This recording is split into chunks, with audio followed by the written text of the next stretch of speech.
After a whole week of hyping up Ferrari and wondering if McLaren or Red Bull were going to be able to challenge them on the strip, it turns out we should have put all our money on the Silver Arrows. But what could we learn from Vegas? Let's find out.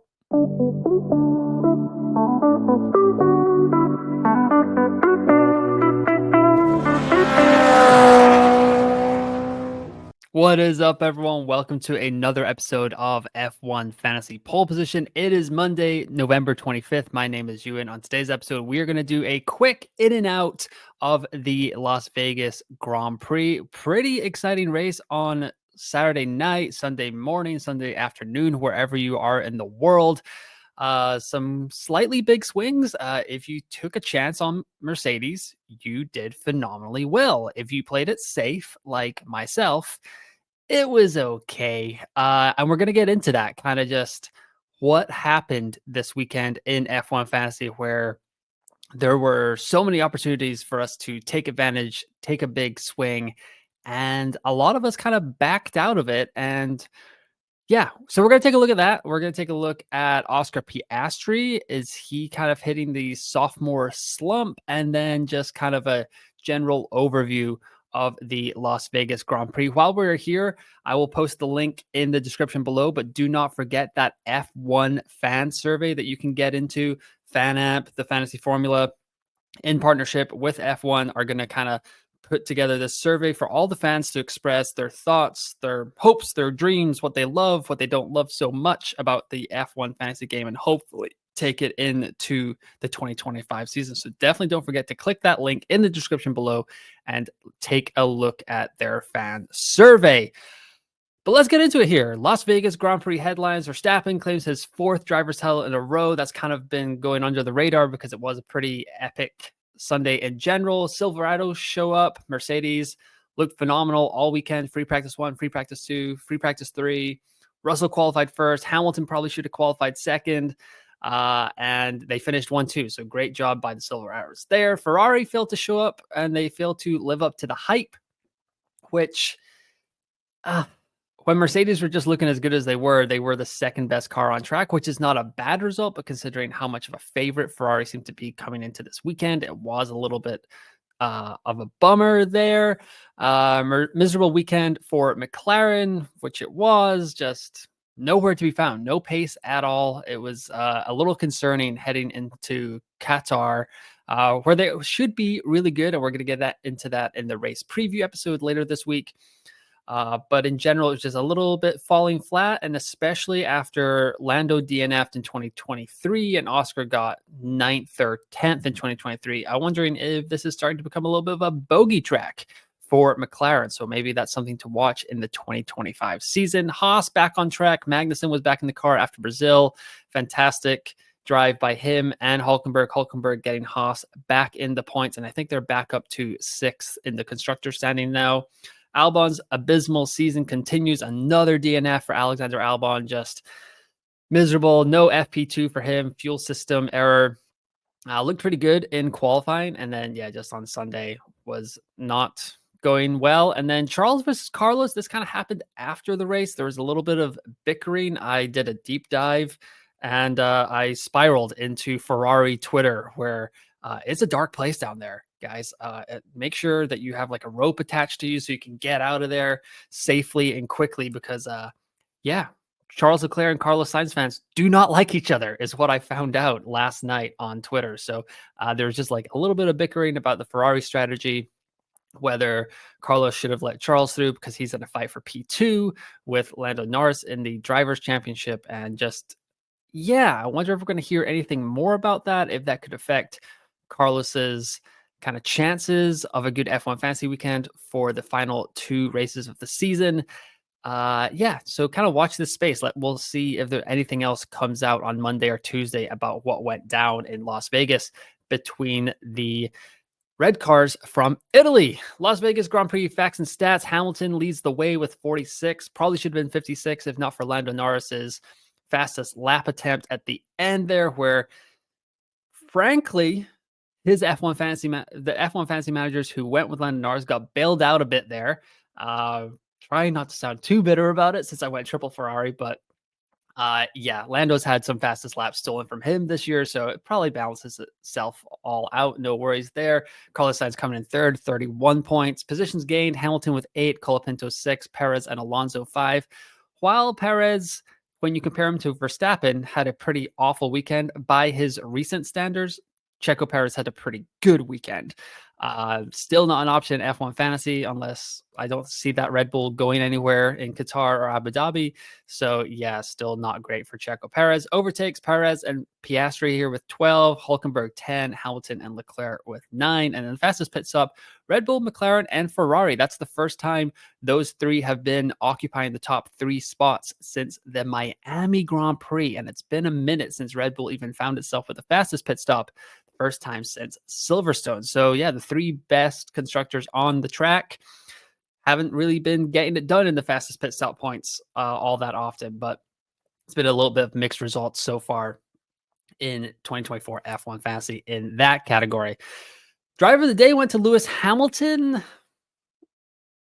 Driver of the day, sure. Driver of the weekend should have been George Russell. So I'm a little bit skeptical of going there, but leave it to Lewis. Tied second highest F1 fantasy score of the season with 46 points. His 5 best scores have come in mixed weather conditions. So China, Canada, Silverstone, Spa, and Las Vegas. So definitely something to keep in mind there. Qualified 10th, finished second, positions gained 8, and overtakes 9. He was lamenting his Q3 performance on Saturday evening or Friday evening in Las Vegas. Didn't get it done. But Mercedes was so strong this weekend that he was able to overcome it, had fantastic pace, was putting pressure on George Russell there towards the end, but I think eventually George realized that he had to pick it back up, and it did climb away a little bit back at the end there. But fantastic drive from both Mercedes drivers there, and Lewis Hamilton coming away with 10 extra points for drive of the day and just missing out on the fastest lap. So unfortunate there for his managers. Chip usage in the global top 500, not a super busy weekend here. This is all provided by f1fantasytools.com. Fantastic website. Go check that out. Autopilot was the most popular chip. 7.2% of managers went there, maybe going with the triple Ferrari or Orlando Charles. Not really sure who was going to come out on top there, so they activate the autopilot chip. Final fix was activated. I wonder if that was after Franco Colapinto's crash, if some managers maybe went down to Valtteri Bottas, or maybe they were flipping from like a Carlos Sainz to a Lewis Hamilton or a Charles Leclerc to a Lewis Hamilton if they had a little bit of money in the bank, or maybe even like an Oscar Piastri to Lewis Hamilton. Maybe that was it. Would be interested to see where that goes. No negative wildcard, not really used that much. No limitless chips, but the extra DRS was used, and I believe the number 1 team in the world used their extra DRS chip. I'm not sure if it was his T1 team, but I saw him post on X that he had activated it in one of his teams there. There we go. Team selection for global top 500, most selected, most added, most dropped. Quick review here. Colapinto, Norris, Leclerc, Hulkenberg, and Bottas were the 5 most popular drivers. The most added drivers were Leclerc, Hulkenberg, Gasly, and Hamilton. Interestingly enough, I'm wondering if that Hamilton was coming in from the final, a little boost from the final fix managers there. And the most dropped, Oscar Piastri fell 57% in F1 fantasy teams in the global top 500 this weekend. And Norris, Tsunoda, Verstappen, and Lawson. Got a feel for those managers that brought Pierre Gasly in, possibly on a final fix there. And yeah, another DNF for Gasly, which just fantastic Q3 performance again from the Alpine driver. Was looking set for not an outstanding Sunday, because I think by the time he had DNF'd, he was already down to like 7th or 8th, or maybe he'd already pitted and he was in 12th. But yeah, unfortunately, the maybe should have taken our points and ran if we had Pierre Gasly in our F1 fantasy squad and we had the final fix chip active. And then, yeah, like I said, Piastri 57%, Norris, Tsunoda, Verstappen, and Lawson were the 5 most dropped assets. My team review here real quick: 254 points, up about 560 places in the global rankings, 1.5 million budget gain. Went from Norris to Sainz and Joe to Hulkenberg, which was a plus 14 in the transfer department. So good moves there. Yeah, we're going to get into it. Let's just get into it right now here. after I talk about the Viva Las Vegas League, where I actually came fourth. I missed out on the prizes by about 19 points. So I used my T2 team to kind of just throw it out there with the extra DRS boost. Finished fourth in the world in this league with over 21,000 people playing, 381 points there. I used the extra DRS boost and I actually brought in triple Mercedes. I had Hamilton and Mercedes come in. I think I had Lando and stuff before, but I didn't really want to take a hit in a league like this. So I just kind of let it ride with Hamilton, Russell, Mercedes, Ferrari, and then the back markers of Zhou Guanyu, Valtteri Bottas, and Franco Colapinto. Congrats to the top three there. But yeah, that's something to learn for 2025 as well. Like, you can use your T2 squad or your T3 squad to just be your kind of mini league squad of anything else. Because I remember in China, it was super popular. I think everyone tied. I think FanAmp, Fantasy HQ, Adam was tied first. So I'm not sure if everyone's going to get like one piece of thread from that Chinese Grand Prix hat that I think they promised. But yeah, the Viva Las Vegas League was a little bit more shaken up. I think a little less people played in this league just because it's later in the season. But yeah, finished fourth there. It was a nice little bonus, and that's where I went with the full-on Mercedes kind of attack after their free practice performance. Okay, so this is where I'm getting into the nitty-gritty stuff. There's some loosey-goosey math going on here, which is usually the case in F1 Fantasy pole position. But the eye test versus data. If you play FPL, it's like grass versus data FC, like all this stuff. But we watched free practice 1, we watched free practice 2, we watched free practice 3. Mercedes were on it. And then after Friday, we got the F1.com practice debrief where they were in a 3-way battle for pole, but their race pace looked way off. We also got the F1 Fantasy Tool Sims, and they weren't really favoring Mercedes that much over Ferrari and McLaren either. And I just want to get this out there. I'm not like saying that those are bad tools. We use them all the time. And hopefully this chart will say that, well, this chart here that I've got on the screen right now, if you're listening on the podcast side, tells us that these are usually very good predictors of what is coming along, like in the race, where we're getting all of our F1 fantasy points. So since the summer break, there have been 8 races: Netherlands, Monza, Baku, Singapore, Austin, Mexico, Brazil, and Vegas. So on the screen here, I've got the F1 fantasy results from the constructor standings. I've got the practice debrief sims, the F1 fantasy tool sims, and the free practice favorite from what I could tell from the kind of free practice results that we went through here. And in general, the sims or the practice debrief and the F1 fantasy tool sims are very accurate, like astoundingly so, like just very good markers for us to kind of go through. So practice debrief, of the 8 races, they had 7 iterations of simulations come out. For some reason, I couldn't find the Brazilian Grand Prix ones. I even like went back through in the news on F1 Fantasy Tools, Google it, could not find a Brazilian Grand Prix practice debrief. Am I just forgetting? Did they just rain out all Friday?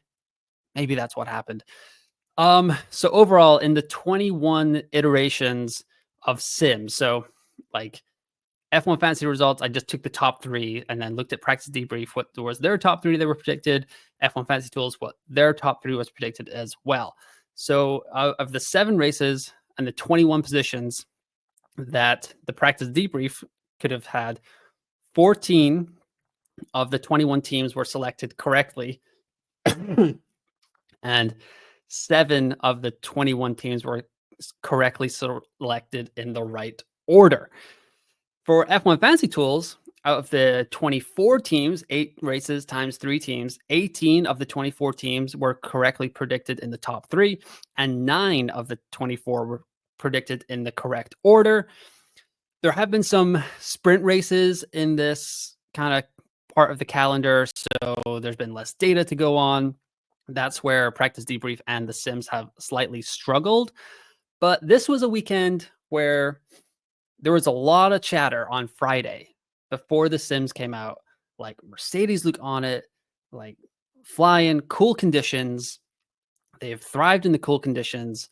Like, is this the weekend to kind of go for it? And it was, but not a lot of us went there, which is a little bit of like, that's just like naturally you don't want to like take a huge punt at the end of the season. I even said it on my live stream, like this time last year, I was kind of coming off of Coda where my squad was decimated after the Lewis Hamilton and Charles Leclerc um, DNFs or disqualifications, and it tanked my rank. I think before those disqualifications came in, I was in the top 1,000, and then I was outside the top 3,000. And I was like, well, how much worse can it get? So I took a punt on not going with Verstappen for the rest of the season. I think I fell all the way down, like barely inside the top 10K by the end of the year. Just punting every single week, hoping that like there'd be a huge Verstappen DNF, and it never came through. So I was a little bit guarded there with like just not wanting to take that huge of a punt with 3 races to go, like 68 or 6,800 in the world. Not great, but not bad at all for F1 Fantasy either. But I kind of want to consolidate my rank. I don't know, like, so that's on me. But I think this should give us encouragement that like if we see something on track that the Sims slightly don't go with, like we can go with it because the eye test is there to kind of back us up. Now, this is maybe just an outlier. Like Mercedes seem to be really good in the cool. Like we've seen Mercedes kind of come through with good results in Sims before, and they kind of like, I think I said on the live stream as well, Mercedes' biggest consistency this season has been that they are inconsistent. And usually they can look good on Friday and it's all gone on Saturday. But maybe the fact that it wasn't all gone in FP3 should have ticked us on to kind of like, all right, they might be on it this weekend. But yeah, anyway, this chart right here. And then for free practice favorite out of the 8 races, 5 have kind of come through here as well. But in general, this is like a probably too complicated of a chart to kind of just explain that the Sims are really good, but we also can trust our eye test a little bit more, especially coming off of a weekend where Mercedes were dominant. We kind of all knew it, and then we still didn't go with it. So great job by anyone that did. Let me know in the comments below if you went with Mercedes. I know AFC Raven did, but he kind of got hurt by a couple of untimely DNFs. So good job by him. But let me know if you had a no DNF heavy Mercedes squad. I mean, I was even considering it on Saturday morning, but I think I even said in the race preview for the Las Vegas Grand Prix, this was like a Monday morning content creator, like, oh, you should go with this different lineup. And then I'll probably end up with triple Ferrari. And that's exactly what I did. Ended up with triple Ferrari. So yeah, there we go. But just a kind of like overview of maybe we should have trusted our guts a little bit more this weekend. Building on that fact is it's almost Christmas season. I mean, Thanksgiving is this week for those of you that celebrate in the States, or if you're overseas and American, that kind of thing. But Toto, it's cold outside. That's what this is called. Mercedes, Hamilton, and Russell, I've got it on the chart here. Their season average, their mixed weather average, and their regular weather average. A little bit of more loosey-goosey math here on F1 Fantasy Pole Position. Mercedes, their season average is 47.5. Hamilton is 20.5, and Russell is 18.8. In the regular weather, Mercedes is 44.9, Hamilton is 14.7, and Russell is 18.7. However, in the mixed weather, when it's raining, when it's cold, China, Canada, Silverstone, Belgium, Brazil, Las Vegas, those are the 6 races that I picked out for this mixed weather. Like I said, loosey-goosey math here. Mercedes is up from a 47.5 season average to 54.3 in mixed weather conditions. Hamilton is up from 20.5 to 36 points per race in mixed weather conditions. And Russell is up from 18.8 to 28.7 points per race. However, that is only including the 4 races where he actually finished those races. I think it was Silverstone and Spa. Spa with a disqualification, and Silverstone he had to retire because of a cooling issue or a fuel issue or something, I remember. So that's a little bit of the loosey-goosey math there. But like I said, it's hindsight and all that, but we kind of have been saying all year, like Mercedes is good in the cooler conditions. And for some reason, we just didn't pull the trigger in Vegas. So that is a little disappointing on my end. Maybe I'm projecting, maybe a bunch of y'all went with Mercedes and trusted your gut. So great job by y'all. Like I said, let me know in the comments below what you ended up doing. But yeah, this is something that if teams are kind of just letting this 2024 car concept slide into 2025 as they look towards the new set of regulations in 2026. Mercedes, cold. Let's remember this for 2025. It will be on the lessons learned episode at the end of the season. A dip down under for Oscar Piastri is also something to talk about. While Checo Perez has kind of been taking the headlines as the worst of the drivers in the top four, Piastri has low-key under the radar been slipping over the last 5 races. So I've got his quali average, his race average, and his points per race average over the season, the last 5, and the last 3. Qualification 5.6 on the season, 8.6 over the last 5, and 11 in the last 3 races. On his race positions, average 5th in the season, last 5, 6.2, last 3, 7.6. And then points per race, we've got 24.5 for the season. That's the 4th most in F1 Fantasy. Over the last 5 races, he's barely down there at 24, which is 6th in F1 Fantasy. Over the last 3 races, down to 21.3, 7th best in F1 Fantasy, ahead of Perez, but below the other 6 drivers in the top 4 teams. So yeah, it's a little interesting as we head into Qatar because McLaren is favored to be pretty strong around that track. A lot of people have been setting up for extra DRS boost with Lando Norris and Oscar Piastri. We will see. It is a sprint weekend as well, so we're not going to get as much data either. And just a little bit of a note that Oscar Piastri is slightly struggling recently. So it could be a little bit of a interesting weekend for people who don't have the extra DRS boost, that you could go something different if a lot of people are lining up for their extra DRS boost to use it on Lando and Oscar Piastri, who did win the sprint here in 2023. So he has a liking for this track. However, it could be a weekend where if you don't have the extra DRS boost, maybe you can get away with like a Charles Leclerc, Lando Norris lineup and not have to worry too much about Oscar Piastri. Like I said, we're still going to get FP1 data and the sprint qualifying data on Friday before the sprint lineup lock on Saturday. But just wanted to note that Oscar Piastri has been struggling a little bit in F1 Fantasy over the last month and a bit. So just a note for you extra DRS boost managers heading into Qatar. Price change headlines here. Hamilton with his 5th 1 million price jump of the season leads the grid now. He is an A-tier asset again. Russell rises 0.3 for the 7th straight race. Hulkenberg rises for the 5th time in 6 races as well after his disastrous Brazilian Grand Prix. Bottas falls 0.1 for the 12th time in 13 races, consistently going down there. Valtteri Bottas, thank you for your service as you exit the F1 grid at the end of this season. And then Haas overtakes Ferrari as the biggest gainer among constructors. They have now jumped 6 million over the course of the season, whereas Ferrari has jumped 5.9 million. So great job by Haas getting back into the 6th place constructors fight after Nico Hulkenberg's result yesterday. That's going to be really interesting to watch going into Qatar and Abu Dhabi. It'll probably be like, who's going to win the constructors title and who's going to win P6 in the constructors title. That's kind of it. Maybe we can get a fight out of P2 as well. Lando Norris and Charles Leclerc is closing the gap there as well. Qatar should favor McLaren, but we'll see. McLaren really didn't get it done in Vegas. Totally different conditions in Qatar compared to the Nevada desert.